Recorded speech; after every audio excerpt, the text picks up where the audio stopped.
séparation-là, mais en France, il y a le respect de la législation en vigueur, et dans ce cas, il vaut mieux avoir une mosquée connue, visible, dont on sait ce que dit l'imam. Financée par l'Algérie, qui interdit la diffusion du christianisme sur ces terres.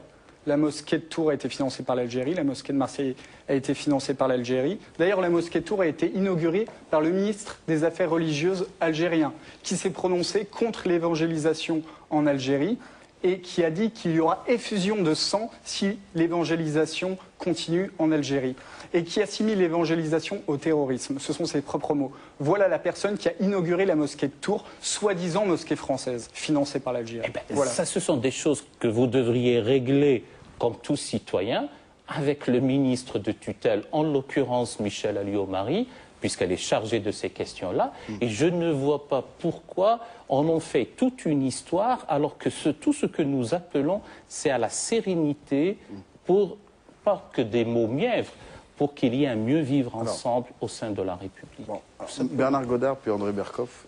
Très rapidement, repréciser 2 points. La mosquée de Tours a été en grande partie financée par un financement des fidèles eux-mêmes, avec une aide de l'État algérien, c'est vrai. C'est le cas de Créteil aussi. Enfin, c'est une aide minime.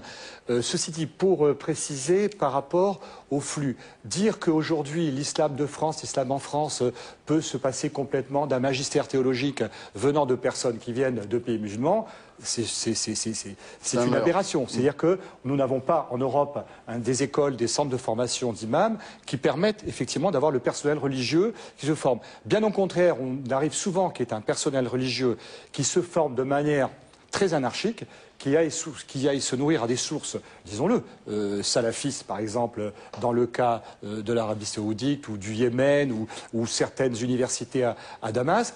Et donc effectivement c'est fort regrettable. Alors il y a un paradoxe qui fait que, si vous voulez, les fidèles, je ne parle pas, l'État n'a pas à juger, si vous voulez, du contenu théologique. C'est la laïcité. Donc il n'est pas, contrairement à d'autres pays, nous n'avons pas à porter de jugement sur la nature théologique des croyants et fidèles. Mais ce contenu est contre la laïcité. Attendez, mais en revanche, si un certain nombre de fidèles préfèrent avoir confiance avec des imams qui ont été formés dans un cadre national en Algérie, au Maroc ou en Turquie, c'est leur question. Je veux dire, c'est leur problème. Nous n'avons pas à exercer une entrave. Et finalement, d'une certaine manière, force est de reconnaître qu'un certain nombre d'imams qui ont été formés à l'étranger, mais vraiment formés, j'entends par là, quand vous avez un imam turc qui a été formé à l'université d'Istanbul, bon, il a eu des leçons théologiques, il sait aussi ce qu'est la laïcité, parce qu'on lui a dit ce que c'était, et effectivement, bon, alors c'est un paradoxe. Je pense qu'on est dans une période de mutation où on commence à avoir, c'est pas connu, des jeunes imams qui ont été se former à la source théologique naturelle, qui est en Égypte pour le moment, qui est à Al-Azhar, qui est pour le moment, et qui ensuite, ça je peux vous en désigner plusieurs, qui sont tout à fait à l'aise au sein de la laïcité. Attendez, ils sont tout à fait à l'aise dans la laïcité et qui savent effectivement faire la part des choses entre le contenu qu'ils ont pu acquérir purement théologique et entre la manière de le transmettre et ce que ça veut dire d'être musulman en France. Mais parce qu'on n'en parle pas, c'est tout. André Berkoff. Là, je crois que Bernard Godard soulève quand même un paradoxe assez grand, parce que d'un côté, et c'est tout le problème, on dit, nous, on est un pays laïque, on n'a pas à se pencher sur le contenu de l'enseignement des imams, ou d'ailleurs d'autres religieux, mais en fait, on a à s'y pencher si l'enseignement de ces imams-là est violemment contre la laïcité. Et ce que je ne comprends pas, moi, c'est qu'on n'ait pas eu plus de formation, je dirais, non pas d'imam à la française, ça ne veut rien dire, mais enfin de gens qui sont pénétrés à la fois de la religion, bien sûr, et de la laïcité. Il y a une formation à l'Institut catholique qui a démarré il y a 2 ans. Voilà, une formation au moins à l'Institut musulman. Encore une fois, je ne vois pas... Il s'avère que c'est l'Institut catholique. Oui, je ne vois pas pourquoi, si vous voulez, on ne peut pas, parce que la laïcité, quand même, vous savez très bien, c'est une chose aussi fragile. Elle se défend. Regardez aujourd'hui, le seul pays, d'ailleurs, c'est intéressant, le seul pays laïque est un pays musulman, à part nous, c'est la Turquie. Et avec les problèmes qu'il y a. Donc la laïcité, qui pour moi devrait être inscrite en termes d'airain comme liberté, égalité, fraternité, laïcité, demande aussi qu'on la défende. Donc moi je crois que ce n'est pas une question de se dire oh, ça ne nous intéresse pas, l'histoire de religion, mêlez-vous, débrouillez-vous, c'est de lui dire attention, dans les limites de ce que c'est la laïcité. Donc pas quelque chose de conquérant, et pas quelque chose... Voilà. Je crois qu'il est là le problème. Absolument, mais je suis tout à fait d'accord. Pour répondre en 2 minutes, c'est que vous avez évoqué effectivement cette formation à l'Institut catholique, mais la faculté de sciences sociales et économiques de l'Institut catholique, avec aucun contenu, 17 enseignants, j'en fais partie, qui n'est absolument aucun des enseignants n'est un prêtre ou effectivement on est un théologien. C'est justement un enseignement général. Et c'est effectivement ça, c'est l'aboutissement d'une réflexion sur le fait que, comme vous le dites, nous ne pouvons pas toucher au corpus théologique lui-même puisque nous sommes en pays de laïcité, mais nous avons le droit, si vous voulez, en tant que société française, d'exiger que les gens sachent exactement ce qu'est l'ordre public, dans quelles limites on le dépasse, on ne le dépasse pas, dans quelles limites le vivre ensemble est une exigence. D'ailleurs, il y a un programme de dialogue interculturel au sein de cette formation, mais on est à l'orée, effectivement, d'une formation. Ceci dit, juste pour finir, parmi ces jeunes imams dont je parlais, ils n'ont même pas besoin d'aller dans ce genre d'établissement parce qu'eux-mêmes ont été d'abord socialisés dans l'école française, ont ensuite suivi des formations théologiques et savent très bien faire la part des choses. C'est vrai qu'il ne faut pas nier le phénomène inquiétant qui peut être représenté par un certain nombre de jeunes acculturés, mais qui, en fait, n'ont pas acquis, si vous voulez, dans le bon sens du terme, une culture théologique et qui font les imams, on va dire, en ayant récolté entre Médine, pas forcément à l'université islamique de Médine, mais dans certains centres. Excusez-moi, mais quel est le nom de l'Institut de théologie de la Grande Mosquée de Paris? Al-Khassali. Or, Al-Khassali, vous pouvez acheter ses livres à la FNAC, à ce grand théologien sunnite du XIe siècle. Oui, mais c'est quand même le nom de l'Institut de théologie de la Grande Mosquée de Paris, qui dit dans son livre La mesure des actes, qui formule le double djihad, le petit djihad qui est guerrier, qui doit précéder le grand djihad spirituel, afin que la société islamique s'établisse et ne rencontre plus de défiance. Et également dans son livre du repentir, qu'on peut acheter aussi dans les librairies françaises. Les femmes peuvent être lapidées si elles ne se repentent pas de leur, par exemple, de leur adultère. Alors voilà le nom qu'a choisi l'Institut de la théologie, de l'Institut de théologie de la Grande Mosquée de Paris, qui par ailleurs dans son site internet précise qu'il s'inspire de l'université islamique d'Al-Azhar en Égypte, où on enseigne toujours le djihad offensif, où sur la page d'accueil de son site internet, j'ai pu lire un texte d'un docteur qui dit que l'islam abhorre la doctrine du sécularisme, c'est-à-dire que l'islam est complètement incompatible avec la laïcité. Voilà les influences de l'Institut de théologie de la Grande Mosquée de Paris. Si vous n'êtes pas choqué, alors là, excusez-moi, je ne comprends pas votre position. Là. Ils vont vous répondre. En 2 mots, simplement, je reviens à ce qu'on disait tout à l'heure. Moi, je ne suis pas là. Vous avez peut-être raison. Peut-être qu'à l'université d'Al-Azhar, il y a avec le Markaz el-Bourhous, qui est différent de la direction et qu'effectivement on a. Mais ça, écoutez, je suis d'accord avec vous. Je vous l'ai dit sur les Médines. Mon problème, en tant que Français, membre de la société française, c'est de savoir quels sont les pare-feux pour effectivement éviter que ce genre de propos soit pris par les imams, soit transmis, et c'est ça la question. Mais tant qu'il y aura des gens comme Ghaleb Bencher, comme un certain nombre d'imams, moi je suis rassuré, dans le sens où effectivement, mais je n'ai pas à modifier l'islam. Il y a 1 milliard d'individus, moi je ne suis pas là pour vous dire l'islam doit se modifier, etc. Je peux dire, la société française, c'est le vivre ensemble, c'est un certain nombre de règles, c'est la laïcité, et vous vous inscrivez ou pas dans ce cadre-là. Et puis on discute. Voilà. Et je pense qu'effectivement, vouloir tout de suite diaboliser, à tort ou à raison, je ne porte pas de jugement, tout musulman qui en soi est porteur d'une parole subversive, politique, radicale, je pense que c'est quelque peu excessif. Voilà. Bon alors, là aussi... C'est moi qui suis excessif. Non, mais attendez, moi juste répondre à vous. Non, la seule chose, si tant est que je puisse dire quelque chose, je rejoins Bernard Godard sur peut-être un certain apprentissage qui va venir avec le temps et avec l'âge. Ne serait-ce que de privilégier l'écoute jusqu'au bout. Léger, ça. Oui, alors il va y avoir du lourd dans quelques instants. D'abord, je ne suis pas imam. En revanche, c'est facile de se renvoyer le désordre du monde. C'est comme si je devais maintenant jauger, et j'aime absolument pas ce genre d'argument, tout le christianisme sur Saint Bernard de Clairvaux, qui est contemporain d'Al-Ghazali, 1058-1111, alors lorsqu'il disait « tuer un homme, ce n'est pas un homme infidèle, ce n'est pas un homicide, mais c'est un malicide ». En revanche, je dis exactement, parce que c'est toujours facile de trouver des symétries comme ça, datant de maintenant, sur l'exclusivisme qu'il peut y avoir dans d'autres traditions religieuses. Pourquoi a-t-on choisi le Ghazali? Si ça devait... reposait que sur moi, je n'aurais peut-être pas choisi ce théologien. Toutefois, si on lit Al-Ghazali, l'Al-Ghazal des Latins, il faut le lire in extenso.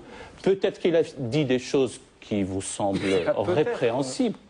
Je vous Ou envoie le même livre, si vous voulez. sûrement, mais il faut lire aussi et à côté, tout en soulignant que ce n'est pas ma tasse de thé, mais la rigueur intellectuelle nous pousse aussi à dire, pardon, je dirais un terme technique que je prononcerai, sa sotériologie. La sotériologie, c'est la doctrine ou la vision du salut.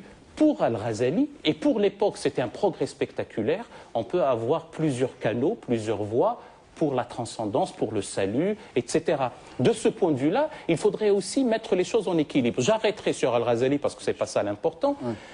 Moi, ce que je trouve anormal, c'est que le présupposé de la formation des futurs imams, dont j'ai eu l'occasion de dire à plusieurs fois, j'aimerais bien les voir aller sous la coupole, cette fois-ci, de l'académie, parce qu'il n'y a aucune raison pour que ça soit réservé uniquement à Monseigneur Lustiger. Un imam à l'esprit hybride, pas double, c'est-à-dire féru de théologie islamique avec toutes ses doctrines, théologie fine, mais d'un autre côté qui est pétri de Campanella, d'Erasme, de More, de Rousseau, de Voltaire. Et de Descartes, pourquoi pas, bien que de nos jours on dit bien il faudrait marier Descartes et Molla Sadra Shirazi, eh bien on peut les former dans les départements concordataires si on veut tarir les financements occultes. Je ne vois pas pourquoi les départements concordataires ne bénéficient qu'à une catégorie de nos concitoyens, ben les autres aussi. Et là, ce que je trouve anormal, c'est que la partie dite civique de la formation se passe à l'Institut catholique de Paris. Je n'ai rien contre cette institution prestigieuse que je respecte, mais c'est le présupposé qu'à la mosquée de Paris, on ne peut pas leur enseigner cela, et s'il n'y a pas de professeur, que Bernard Godard et ses collègues y aillent. Parce que j'ai entendu de mes propres oreilles l'un d'eux dire ah ben, au moins ici on leur apprendra que c'est pas bien de battre sa femme. Ben, c'est pas bien de battre sa femme n'importe où, et c'est quelque chose contre lequel il faudrait s'insurger. Vous insurgez André contre le Barkov, Coran, alors, parce que c'est marqué dans le Coran. Non, mais attendez, on va revenir sur ces questions. Dans le Coran, il est dit même qu'il faut couper la main du voleur. Simplement, il faut avoir une lecture dite vectorielle ou vectrice, ce qui a été possible à un moment donné du temps du brigandage et de la récidive ne l'est plus de nos jours. Je ne vois pas en quoi la société... Attendez, il n'y a pas un dialogue pour les musulmans. On va revenir sur les questions. Pour des musulmans. Oui, s'il vous plaît. Vous ne pouvez pas vous ériger... C'est vous qui les qualifiez d'hérétiques. Non, vous, votre vision du Coran. Non mais attendez, on va revenir sur cet aspect. On va continuer, s'il vous plaît. N'invente rien. Je crois que André Berkov, s'il vous plaît. on peut partir, et ça, je crois qu'il faudrait être pendant 5h30 Oui, sur là, les on peut faire interprétations. plusieurs Je pense épisodes, qu'il y a, et c'est une vraie émission qu'on pourrait faire sur les interprétations du Coran ou pas, comme il y a eu des interprétations des autres religions. Je crois que si on reste là-dedans, on va tourner en rond. Il y a 3 problèmes. Est-ce que effectivement on dit bon, il n'y a rien à faire? Premier problème, on dit voilà, il n'y a rien à faire, il y a 1 milliard de musulmans, ce sont des terroristes potentiels, il faut se battre, guerre de religion, on voit très bien, on ne peut pas voir ce que ça peut donner. Deuxième aspect, on se dit, est-ce que, et pour en finir avec la culpabilité ou d'autres de l'Occident face à l'Orient, etc., de dire il y a un problème aujourd'hui d'islamistes. Pour moi, j'appelle ça islamiste et non pas islam. Et je sépare les deux. Et oui, parce que ce n'est pas du tout la même chose, parce qu'il n'y a pas 1 milliard de musulmans qui sont en train de passer. Et surtout, moi je dirais qu'il y a même quelque chose qu'il faut constater, au-delà des querelles. C'est que qu'est-ce qui se passe depuis 30 ans ? Qui a massacré le plus grand nombre de musulmans entre l'Algérie et tous les pays? Qu'est-ce qu'il y a eu comme massacre? Plus que les Américains, plus que n'importe qui, etc. C'est vrai, les harkis... C'est les salafistes... Pardon, attendez. Pardon, c'est en Algérie. Qu'est-ce qu'il y a eu avec cette guerre pendant 10 ans? Il y a eu 130 000 morts. Il y a eu des femmes et des enfants qui ont été massacrés. Le massacre, qui est terrible, c'est ça le problème. Il faut arrêter je dirais, un fanatisme terrible, et il ne faut surtout pas, je veux dire, mettre tout un peuple et toute une religion dans un carcan en disant cela, ça vie, c'est totalitaire, il n'y a rien à faire. Ça, effectivement, je refuse cette position. Est-ce que c'est une question pour vous d'identité? Parce qu'il me semblait que vous faisiez des comparaisons entre l'évangélisation d'un côté qui est mal perçue et ce qui se passe en Algérie. Non, mais ce que je vous demandais, est-ce que vous pensez, vous avez une idée claire de ce que doit être l'identité française, et vous pensez, enfin il me semble dans vos lectures personnelles, percevoir ça, mais peut-être que j'ai tort, qu'aujourd'hui, la pratique musulmane, ou ceux qui sont musulmans en France, sont un petit peu en décalage avec l'idée que vous vous faites de l'identité française. Alors, tout d'abord, les musulmans en France, il y a ceux qui, disons, se disent musulmans mais ne sont pas pratiquants. Après, il y a ceux qui pratiquent de manière superficielle. Et ça, c'est dans toutes les religions. Dans toutes les religions, évidemment. Ouais. 60% des Français se disent catholiques, mais combien parmi ceux-là connaissent le magistère de l'Église, connaissent les textes des pères de l'Église? Très peu. Et donc, chez les musulmans, c'est exactement pareil. D'ailleurs, il y a un sondage qui est paru il y a 2 ans qui indique que 70% des musulmans français se disent laïcs, ce qui est très encourageant. Je crois que nous avons la population musulmane en France la plus modérée du monde. Mais il est là le problème. Et voilà. C'est ça. Et il y a une contradiction entre leur pratique et la pratique, disons, de ce que j'appelle moi les musulmans intégraux, ceux qui prennent le tout de l'islam, ceux qui veulent appliquer la charia. Cela pose véritablement un problème. Alors, est-ce que c'est une majorité, puisque vous venez vous-même de dire que nous sommes un pays où... Alors, ceux qui pratiquent sont une minorité. Alors, c'est une minorité qui mérite toute l'attention que vous y apportez, en tout cas le fait de dire l'islamisation de la France. Est-ce que c'est eux qui provoquent votre ouvrage? Le problème, c'est que la majorité ne peut pas s'exprimer librement parce qu'il y a la pression du groupe. Il y a un système en France, un peu... Vous parlez de la France, là ? En France. Par exemple, moi, j'étais dans une école où il y avait la moitié des jeunes, des étudiants qui étaient musulmans, et certains avec qui je buvais du vin et je mangeais du saucisson. Quand arrive le ramadan, par contre, là, toute la classe faisait ramadan. Il n'était pas question pour eux de se faire passer pour des mauvais musulmans. Et ça, c'est juste, c'est la pression extérieure, c'est pas du tout eux qui avaient envie de faire le ramadan. Et c'est ça le problème.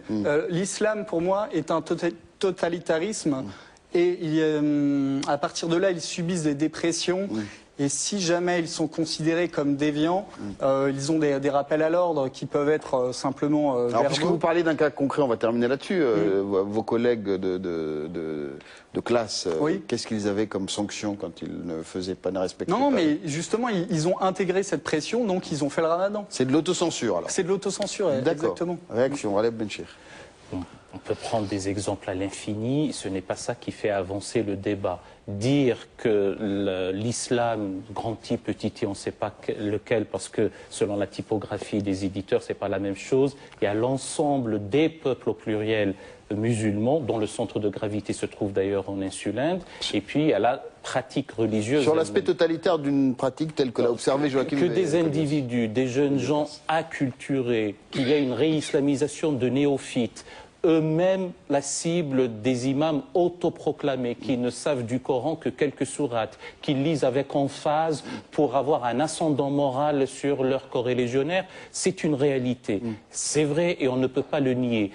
Y répondre, me semble-t-il, ce n'est pas de cette manière. Il y a un énorme travail d'instruction, d'éducation, de culture, de connaissance, d'acquisition du savoir et surtout d'avoir un climat de sérénité pour pouvoir en parler. Ce n'est absolument pas la polémique, bien qu'il ne faille pas l'éviter, parce que toute doctrine, toute idéologie, tout courant de pensée qui évite la confrontation des idées finit par s'atrophier. Je suis d'accord avec vous, il faudrait en parler sur des arguments sérieux, avec une rigueur tant intellectuelle qu'éthique, l'éthique du débat qu'il faut avoir.